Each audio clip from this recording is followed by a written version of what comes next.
the game a hell of a lot better than we did, and we didn't do that. We dug ourselves a huge hole, and it's tough to get back out of that hole. But we did find five guys who competed and had a really good rhythm and played together, and we ended up cutting the lead to single digits. I take responsibility. I should have started those guys in the second half. I wanted to give the guys who didn't necessarily play great to start the game. I wanted to give them a chance to get into the game because I knew that we couldn't just play five guys the entire game.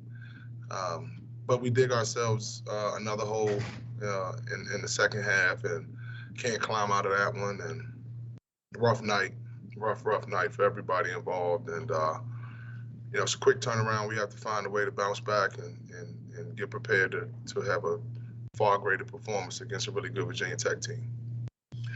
Start with Brett. Yeah, Mike, given some of the things you guys have talked about and the ways you've talked about kind of trying to put together a full game and finish out a game, did you think you were past like this kind of performance where it was this bad to start and kind of in the middle there at the finish? I did. I was hopeful that the way that we finished the game down the stretch at North Carolina would have propelled us into being more committed to on offense, get the ball in the paint, play more around the rim, and we tried that. We tried that to start. Isaiah Mucius did a really good job of guarding Dre Davis in particular in the post. He's a guy that we want to play through. Obviously, Sid got it going, but in all, I just felt like our team was hopefully past the point of not starting games with the proper energy and the right intention and being more locked in on the defensive end and giving us a chance to stay in the game and, hang around, with a really good Wake Forest team and give ourselves a chance to win. And we didn't do that, to start the game. And, I have to, it's been a rough year in terms of finding five guys that are steady. And that certainly proved itself true tonight. Tyler. Yeah, Mike, you mentioned that you did find five guys who got that original deficit down and maybe should have stuck with them in the second half. What did they bring to the game that made a difference that maybe some of the other guys just weren't bringing tonight? Commitment, investment, sacrifice, will, togetherness, fortitude, connectivity on the defensive end, hustle, basic things that can win you basketball games if you're committed to it for 40 minutes.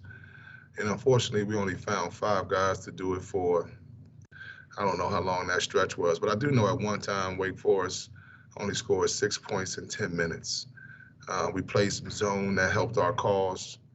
But, again, I just think it's the character, the fortitude of the group that was in the game at that time that allowed us to get back in the game and cut it to single digits. Brett.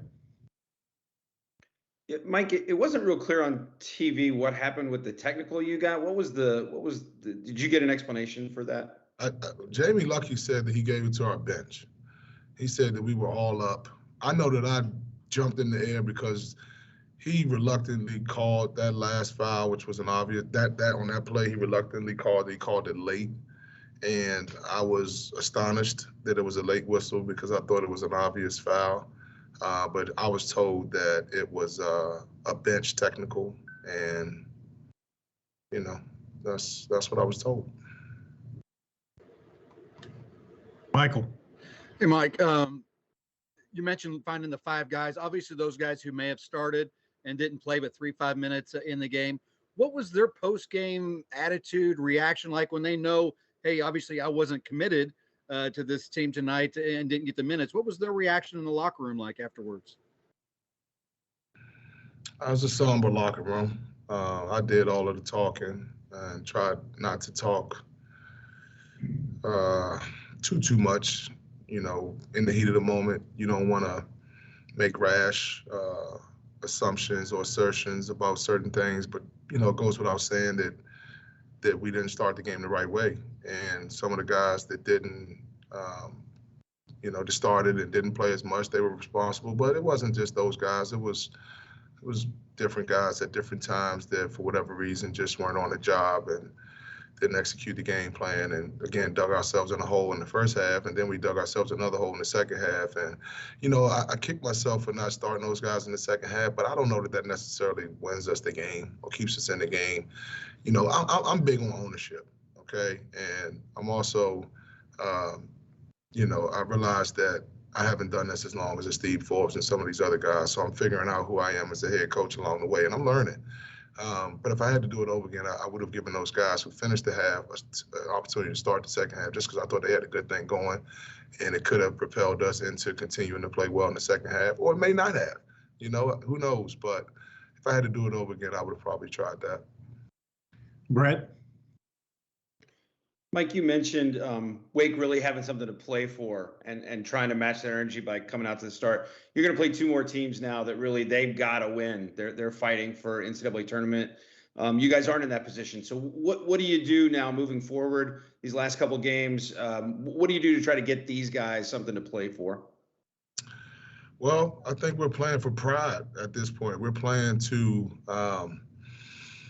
to show that we can win a game, that we can be connected for 40 minutes, and we can do things the right way and give ourselves a chance to win. We're still playing for an opportunity to finish strong and get to Brooklyn, and understanding that if we could put a string of good games together, that anything can happen there. But obviously those teams are playing for an at-large bid. They're playing for an opportunity to get into the tournament without having to necessarily win the ACC tournament. That's not our situation. And we have to just come in it has to be about pride. It has to be about doing integrity and character and doing things the right way. All right. It's hard. And I get it that we're going through a rough time, but that is no excuse to not carry yourself the right way and have the integrity and the character that this game expects and this world is going to expect if you're going to have any success at all. Tyler? Have these guys shown you that they can respond to that? That do you think they have it in them to play for pride and respond? We've proven that before, Brett. We've proven that. Of the games that I've been the head coach, this is the second time. Nobody wants to get blown out. We lose 2 bad games. Every other game, we're right there in the game. So of course they can. Right, Tyler? Yeah, Mike, Sid had a big night. Obviously, after a couple games where I don't think he was in double digit the past 4 games. So what'd you see out of him today that kind of allowed him to get going, especially in the first half? Sid was great. Sid can really score the ball. We knew that, and we wanted to get the ball to him in the post. But in the second half, they started to double and tried to prevent him from playing one-on-one, and he still found ways to score. Sid hadn't played as much as we would have liked to play him as a staff in some of the games because defensively he was hurting us. And Sid and I and our staff, we've been trying to coach him and help him through that. And he was much better defensively today. And that allowed us to play him for a longer stretch. I hope that he stays committed on the defensive end because we can certainly use his offensive prowess, his offensive physicality and punch down low in the paint. He was phenomenal. I'm thrilled for Sid and the way that he played, and just want him to be, equally locked in on the defensive end so we can keep him out there for longer stretches.